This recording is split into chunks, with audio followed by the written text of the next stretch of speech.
Əlvida məktəb, əlvida uşaqlıq illəri. Bu sözlər bugün Azərbaycanın bütün ümumi təhsil məktəblərini bitirən məzunların dilində səsləndi. Son zəng 11-cilərin məktəblə vidalaşdıqları və müstəqil həyata atıldıqları gündür.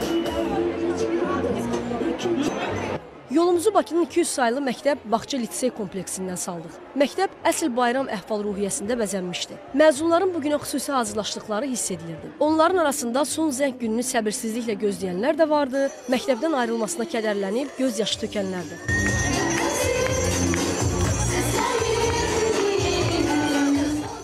Bugün hamımız çox həyəcanlıyıq. Uşaqlara, bütün məzunlara uğurlar. İnşallah hamısı ali məktəblərə qəbul olarlar, həmçinin mən də.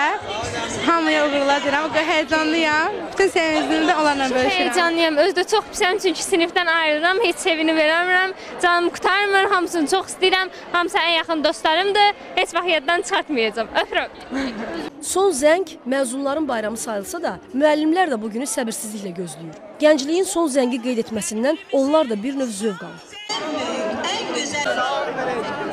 Bu, 40 ildir müəllimlik edən Çiçək Mehdiyevanın 10-cu buraxılış sinifidir. Mən onlara bu yenişli, yoxuşlu yollarda inamla addımlamağı arzulayıram. Arzuların ən gözəlini onlara arzu edirəm.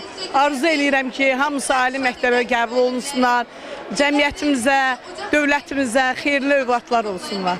11-ciləri təbrik etməyə gələn balaca birincilərə də bugünün həyəcanından pay düşmüşdü. Amma balacalar 11-ciləri şeirlərlə təbrik etdilər.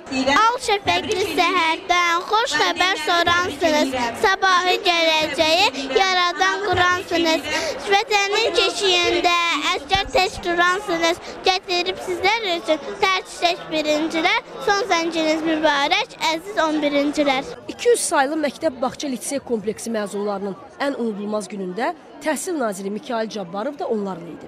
Nazirin təəssüratları da elə məzunlar qədər həyəcanlı idi. Bu həm də yeni nazirin şagirdlərlə birgə keçirdiyi ilk son zəngdir. Ən xoş emosiyalardır, çox xoş təəssüratlarım var. Çünki hesab edirəm ki, bu şagirdlər üçün, məzunlar üçün, müəllimlər üçün, valideynlər üçün böyük bir bayramdır.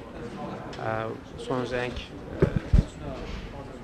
şagirdlərin, məzunların həyatında çox mühüm və hesab edirəm ki, xoş bir mərhələnin uğurla başa çatdırılmasıdır, müstəqil həyata qədəm qoyur. Beləliklə, məktəblilərin 11 il gözlədikləri möhtəşəm dəqiqə gəlib çatdı. Son zəng səsləndi.